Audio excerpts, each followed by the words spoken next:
오늘 함께 보실 말씀 지난주와 동일합니다. 시편 62편 5절부터 7절까지 말씀입니다. 시편 62편 5절부터 7절까지 말씀.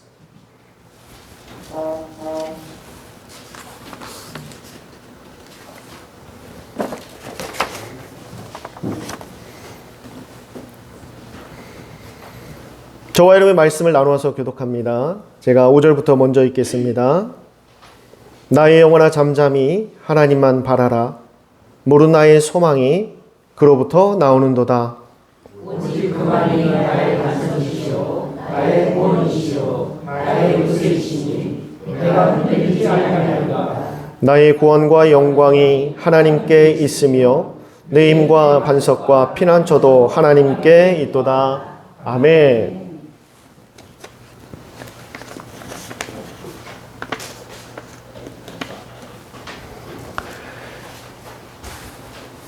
지난 시간에 우리가 오늘 본문의 말씀을 가지고 함께 나눴습니다. 우리가 이 땅에 살면서 많은 소망들을 품고 살아갑니다. 이 시간에도 아마 여러분들이 크고 작은 여러분들 각자 나름대로의 소망들을 품고 계실 것입니다. 그리고 그러한 소망들이 이루어지기를 간절히 바랍니다.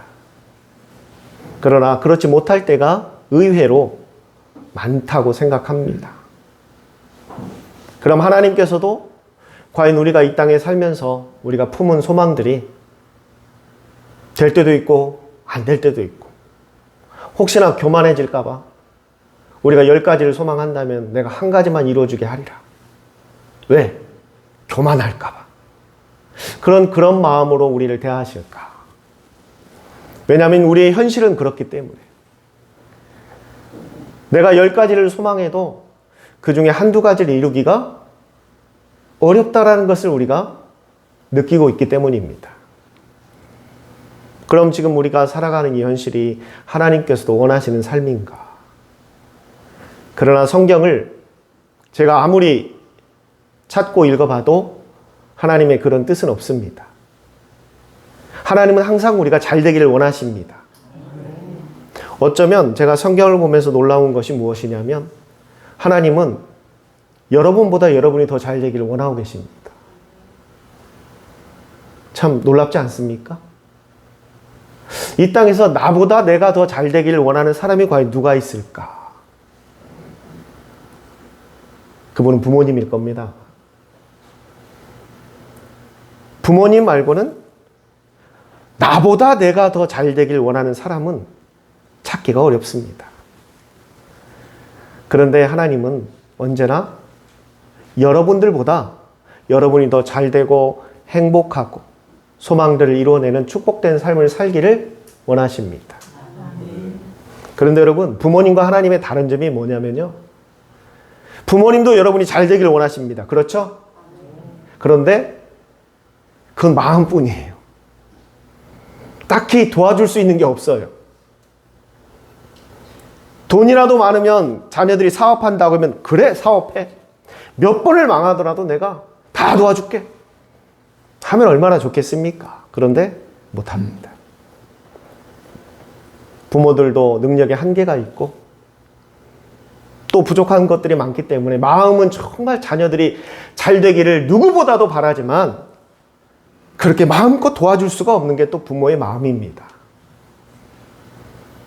그런데 하나님은요. 못하시는 게 없는 분입니다. 하나님은 못하시는 게 없는 분이세요.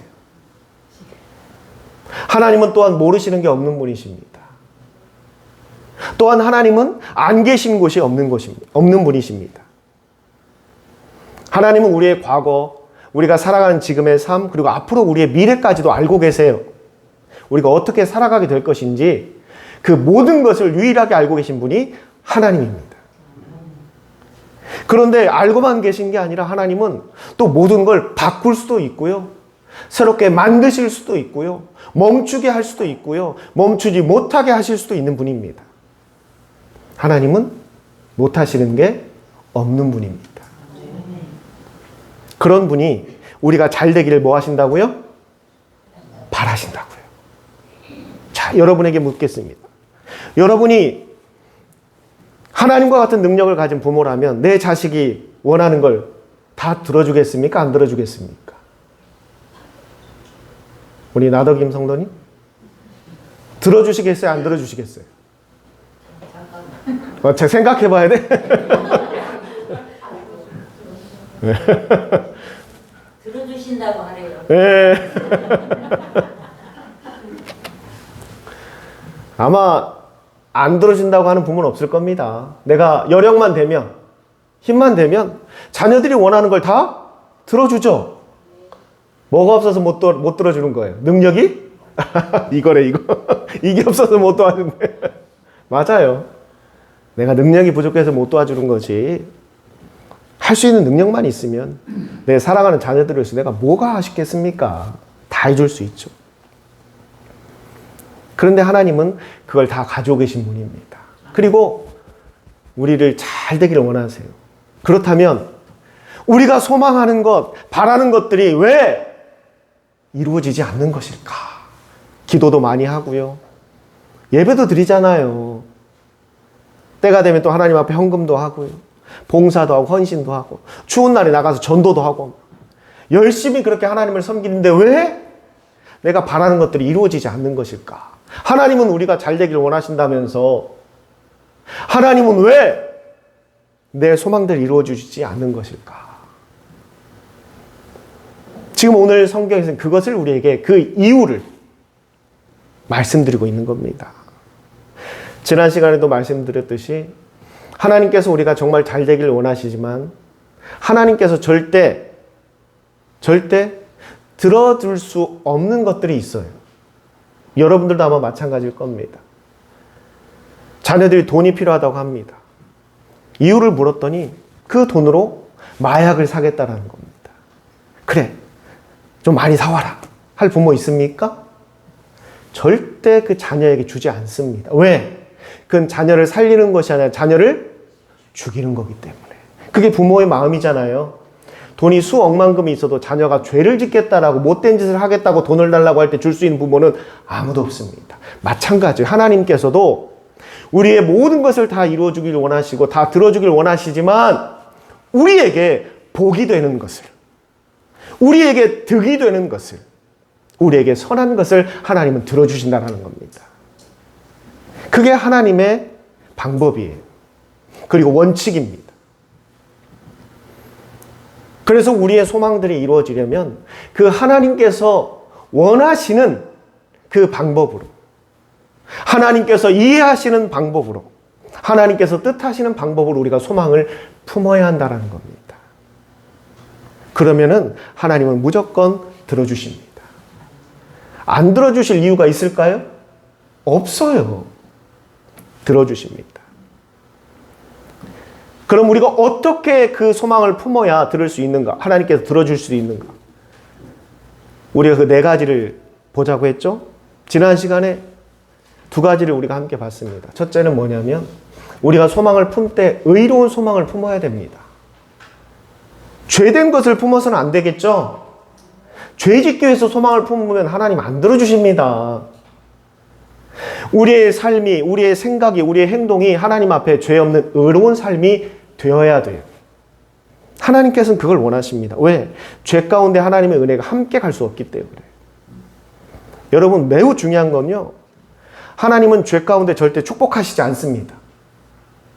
하나님은 죄 가운데 우리가 무엇을 바라고 간절히 원하든 들어주시지 않습니다.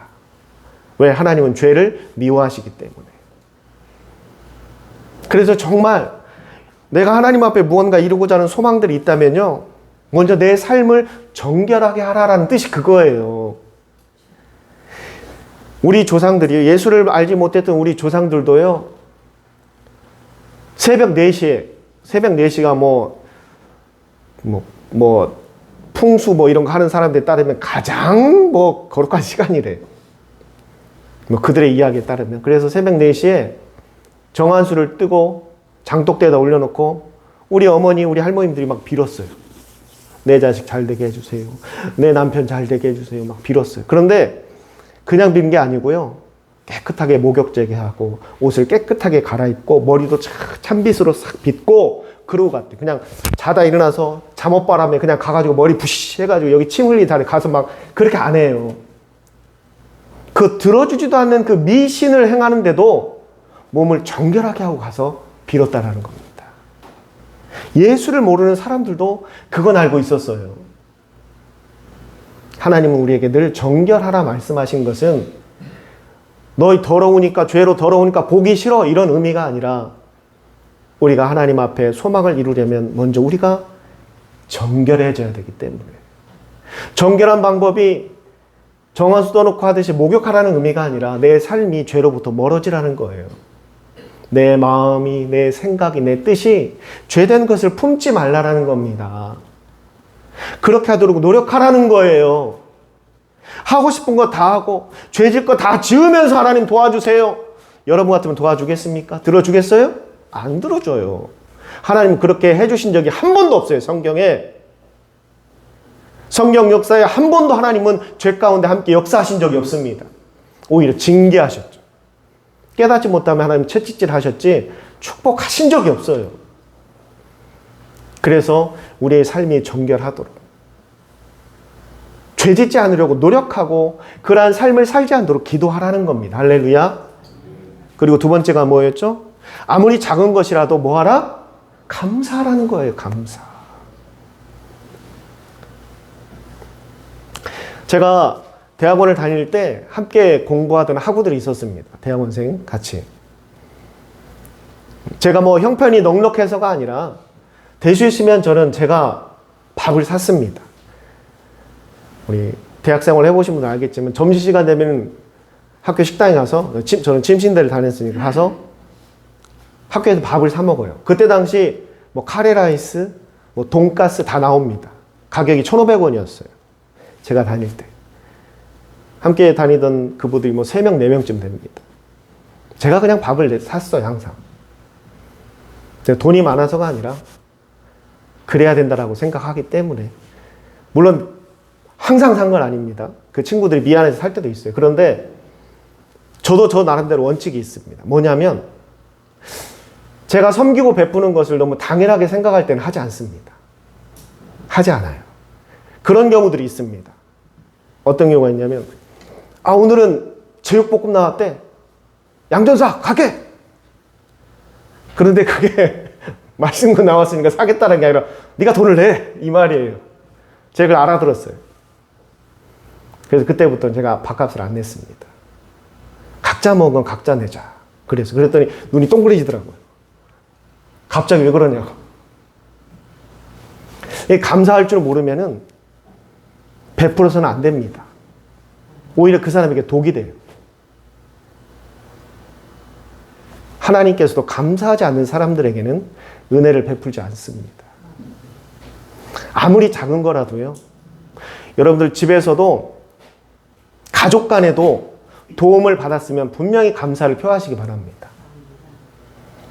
그런데 우리는 가족 간에는 상당히 그걸 무시하잖아요. 그렇죠? 뭐 말 안 해도 알지 뭐. 가족끼리인데 뭔 감사야? 제가 전에 어떤 분한테 그런 얘기를 했어요. 며느리가 시부모님들에게 밥을 차려드렸어요. 그래서 제가 물어봤어요. 며느리한테 고맙다고 얘기하셨냐고 그랬더니 뭘 고맙다고 해요? 며느리 당연히 할 일을 한 건데. 그런 말씀을 하시더라고요. 아, 며느리가 당연히 할 일을 한 건데 뭘 고맙다고 그래요? 저도 먹는데. 아니, 남편이 벌어온 돈 가지고 밥해서 먹는 거 당연한 거지 뭘 그걸 감사하다고 그래, 그런 걸. 여러분, 그건 감사한 일이에요. 고마운 일이고. 가족일수록, 그게 자녀든 부모든 형제든 나에게 무언가 도움을 주었으면 감사하다고 이야기하십시오. 감사할 줄 알아야 돼요. 특히 하나님의 은혜를 받았을 때 내가 누리는 것이 아무리 작다 할지라도요, 그 안에서 감사를 표해야 합니다. 작은 것에 감사하는 사람들에게는요, 하나님이 큰 은혜를 주십니다. 항상 그랬어요. 작은 것을 줬는데도 고마울 줄을 몰라. 감사할 줄을 몰라. 오히려 더 하나님한테 뗐어. 겨우 입간 거 주냐고. 하나님 그러면 어떻게 하는지 아십니까? 안 줘야지. 안 줍니다. 깨달을 때까지 안 줘요. 하나님 그렇게 하셨습니다. 그게 우리가 미워서가 아니고요. 우리가 바른 성도로 자라게 하기 위해서. 여러분들이 부모 입장이 돼도 그러지 않겠습니까? 부모가 자녀를 위해서 헌신하고 희생하고 도움을 주는데 자녀가 고마워하질 않아요. 그걸 당연하게 여겨요. 당연히 부모가 밥 차려줘야 되고, 당연히 부모가 집안 청소해야 되고, 당연히 부모가 빨래해야 되고, 당연히 부모가 설거지해야 되는 것이 당연한 거 아니냐고. 당연히 부모가 쓰레기 버려야 되고, 당연히 부모는 돈 달라고 하면 돈 갖다 줘야 되고, 내가 공부하겠다고 하면 당연히 부모는 그 학비를 대야 되는 것을 너무나 당연하게 생각한다는 거 잘못된 겁니다. 그럼 따끔하게 가르쳐야 돼요. 그래야 나의 자녀들이 세상에서 미움받지 않는 사람이 되는 거예요. 그렇게 키우면요, 사회 나가서 왕따 돼요. 외면당한다니까요. 무시당해요. 예의 없는 사람이라고 찍혀버립니다. 그리고 사람들이 상종을 하지 않아요. 가까이 가질 않아요. 그냥 외톨이로 세상에서 살 수밖에 없습니다. 감사할 줄 모르면 가르쳐야 돼요. 가르쳐야 합니다. 그게 올바른 교육이에요. 그게 자녀가 미워서가 아니라 자녀가 뭐 하기 위해서? 잘 되기 위해서 부모로서 해야 될 당연한 일입니다. 하나님도 마찬가지예요. 우리에게 주신 거 감사하지 못하면 하나님이 주시지 않습니다. 왜? 우리가 교만해지기 때문에.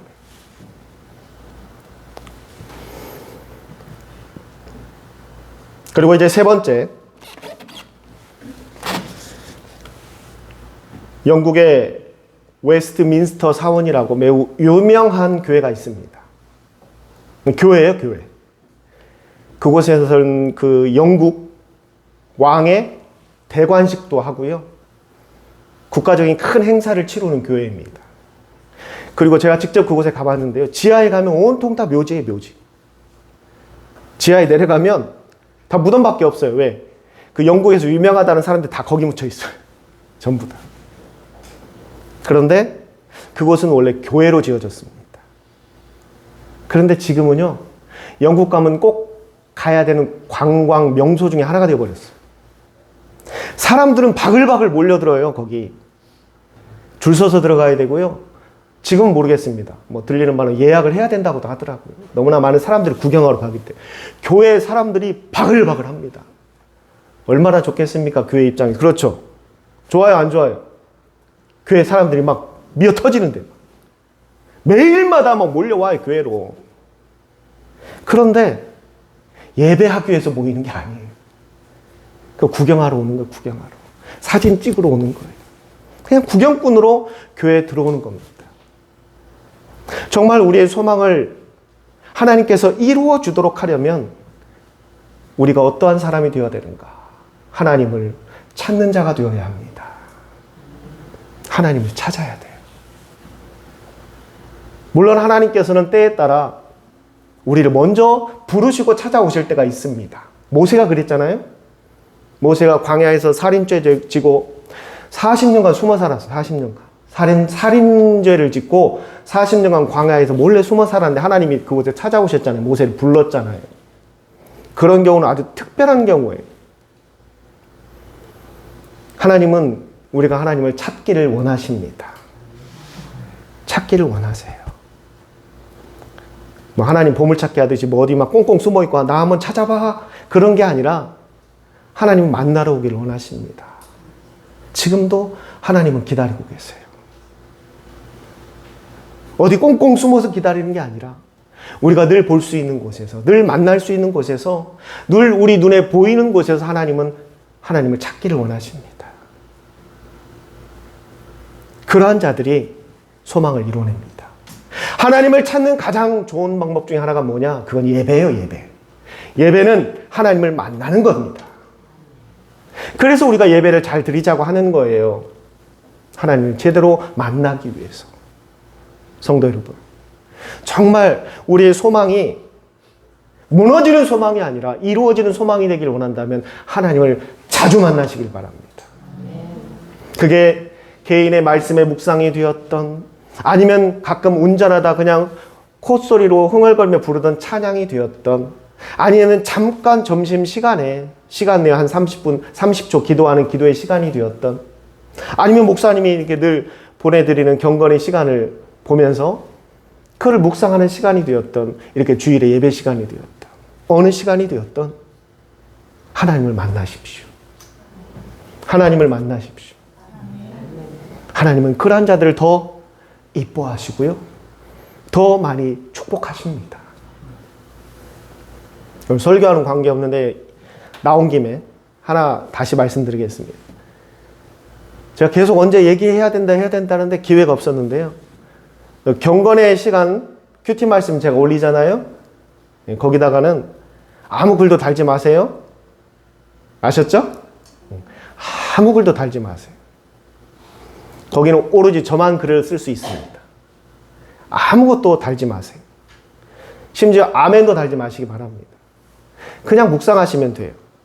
혹시 교회적으로 좋은 이야기라든지 또는 전하고 싶은 소식이 있으면 우리 교회 단톡방이 있잖아요. 거기를 활용하세요. 양일 침례계 단톡방을 활용하세요. 거기에 여러분들이 자유롭게 기도를 올리셔도 되고요, 광고를 올리셔도 되고, 좋은 글을 올리셔도 되고, 아무 상관없어요. 거기는 우리가 함께 공용으로 쓰는 공간이기 때문에. 그러나 이 경건의 말씀을 기록하는 그곳에는 여러분 다른 글 쓰지 마세요.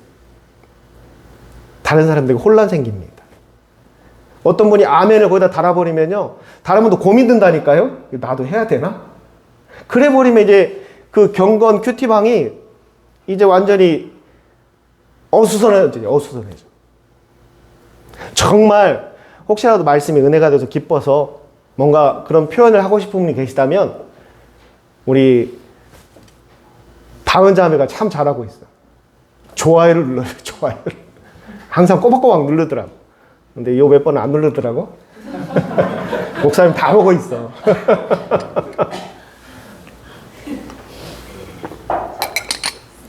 다은이가 꽤 오래전부터 항상 말씀을 꼬박꼬박 읽고 좋아요를 꾹꾹 눌러주더라고요. 요 며칠 간 바빴나 봐. 안 누르더라고. 표현을 하고 싶으면 그냥 좋아요 눌러주시면 됩니다. 그러나 다른 글은 달지 마시기 바랍니다. 다시 한번 말씀드립니다. 세 번째가 뭐라고요? 하나님을 막 만나고 찾아야 됩니다. 그래야 우리의 소망을 이룰 수 있어요. 그리고 마지막, 우리의 심령이 늘 새로워지도록 노력해야 합니다. 신앙생활을 오래 하다 보면 우리에게 안 좋은 일들이, 안 좋은 모습들이 생깁니다. 그게 뭐냐면요, 신앙생활 오래 하면 오래 할수록 점점점 이 신앙생활 습관이 돼버려요. 예배도 습관이 되고요, 기도도 습관이 되고, 성경 보는 것도 습관이 돼요. 찬양하는 것도 습관이 돼버려요. 여러분들, 신앙생활에서 정말 무서운 게 뭐냐면요, 신앙생활이 습관이 되면서 무서워지는 겁니다. 한번 스스로를 한번 돌이켜보세요. 여러분들 예배드리고 기도하고 찬양하는 게 혹시 습관은 아닌가?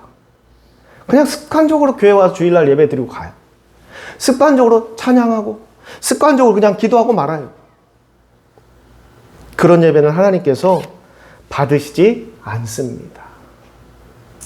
그건 시간 낭비예요. 정말 무의미한 시간입니다. 예배도 아니고 그냥 시간 낭비하다 가는 거예요. 시편 51편 10절에 이렇게 말하고 있습니다. 내 안에 정직한 영을 새롭게 하소서. 우리가 지난번에 설교 가운데 에베소 교회를 봤죠? 참 많은 은사와 능력과 은혜를 받았던 교회인데 왜 그 교회가 하나님 앞에 꾸지람을 들었느냐, 책망을 들었느냐? 예배가 습관이 돼버렸어요. 교회가 그냥 습관적으로 예배해요. 그냥 예배를 열심히 하는데 그냥 습관적으로 늘 하던 거니까, 주일날 늘 그냥 교회 가던 거니까 습관적으로 성경 들고 거기 와서 앉아 있어요. 그냥 습관적으로 설교 말씀 듣고 가고요, 습관적으로 찬양하고 뭐 기도하는 거가 습관적으로 기도하고 가는 거예요. 그들의 신앙이 이제 습관이 돼버려서 하나님 앞에 책망 들은 거예요. 그렇게 하지 말라고. 여러분, 정말 매일 매 순간이 내가 주님을 처음 만났을 때의 마음으로 늘 새로워지셔야 합니다. 그게 우리의 소망을 이룰 수 있는 네 번째 마지막 비결입니다.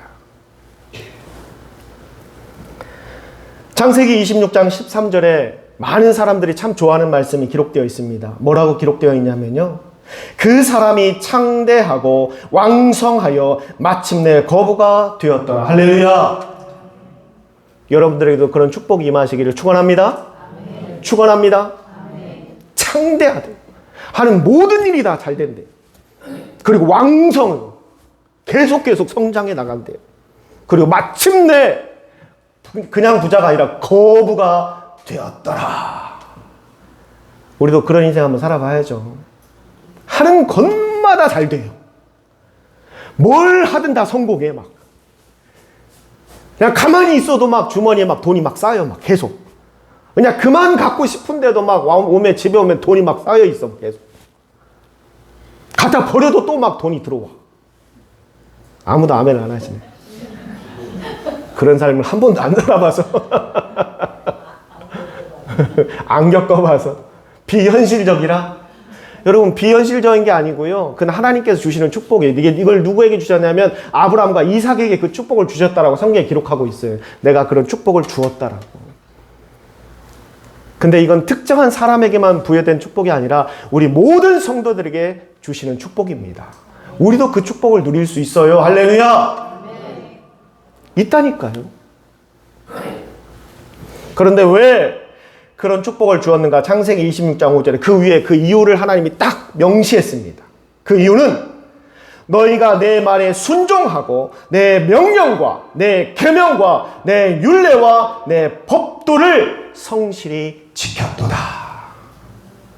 이게 그 축복을 받은 비결이라고 말하고 있습니다. 뭐 여기에서 명령, 계명, 율례, 법도 어려워 보이죠? 이게 바로 제가 여러분들에게 말했던 4가지예요. 나의 삶이 죄로부터 멀어지도록 정결한 삶을 살아가는 것. 작은 거라도 하나님 앞에 감사하는 것. 늘 하나님을 찾는 삶. 기회 되는 대로 하나님을 찾고 예배하는 삶. 그리고 나의 신앙이 습관이 되지 않도록 노력하는 삶. 이게 바로 하나님께서 축복하신 비결이에요. 구약 성경에는 막 어렵게 율례니 법도니 계명이니 이렇게 어려운 말을 했는데 우리 시대에 맞춰서 제가 해석해서 여러분들에게 말씀드린 겁니다. 오늘 우리가 함께 본 본문 말씀은 다윗이 기록한 시입니다. 다윗이 참 찬양을 잘하는 사람이었어요. 그러한 다윗이 고백합니다. 나의 영혼이 잠잠히 하나님만 바라라. 물은 나의 소망이 그로부터 나오는도다. 오직 그만이 나의 반석이요 나의 구원이시요 나의 요새시니 내가 흔들리지 아니하리로다. 나의 구원과 영광이 하나님께 있으며 내 힘의 반석과 피난처도 하나님께 있도다. 할렐루야. 이미 우리 막 찬양을 끝나고 나 뛰어달라고 이미 뛰어나 버려가지고 마지막 찬양 그거 할 거예요. 다윗이 자신의 삶을 돌이켜볼 때 참 많은 일을 이루었던 사람입니다. 이스라엘의 왕으로 살았고 그때 당시 이스라엘은 그 온 지역에서 가장 강한 나라였어요. 그 누구도 이스라엘을 감히 덤벼들지 못했어요. 혹시라도 이스라엘에게 침략당할까 봐 스스로 알아서 심지어 어디 저 멀리 있는 아프리카에서까지도 조공을 갖다 바쳤던 나라가 이스라엘이었습니다. 그때 통치했던 왕이 바로 다윗입니다. 얼마나 많은 일을 이루었던 사람입니까? 그러한 다윗이 고백해요. 나는 그저 소망했을 뿐이다. 그런데 그걸 하나님께서 이루어 주셨다. 여러분, 귀한 소망들을 많이 품으시길 바랍니다. 많이 가지세요, 소망을. 여러분들이 귀한 소망을 많이 품는 것 또한 하나님의 뜻입니다. 소망 없이 살아가는 것은 여러분, 하나님 앞에 교만한 거예요. 겸손이 아닙니다. 저는 소망이 없어요. 바라는 게 없어요. 이건 하나님 앞에 매우 교만한 행동이에요. 겸손한 사람일수록 하나님 앞에 많은 소망을 갖게 되는 겁니다. 그리고 그 소망이 이루어지도록 기도하십시오. 하나님이 도우십니다. 나의 삶이 죄로부터 멀어지도록 내 삶이 정결할 수 있도록 노력하고 작은 것에도 감사하고 늘 불평불만을 달고 살던 그 입을 이제 닫고 자그마한 것에도 감사할 수 있는 삶. 그리고 하나님을 찾고 하나님을 만나는 것에 열심을 내는 삶. 그리고 마지막으로 네 번째로 여러분들이 말했던 것처럼 매 순간순간 나의 심령이 새로워질 수 있도록 습관이 되지 않도록 노력하는 삶. 우리가 그러한 삶만 살아간다면 하나님은 여러분이 품고 있는 소망들을 다 이루어 주십니다. 이제는 우리 주 예수 그리스도의 은혜와 만극하신 하나님의 사랑하심과 성령님의 역사하심이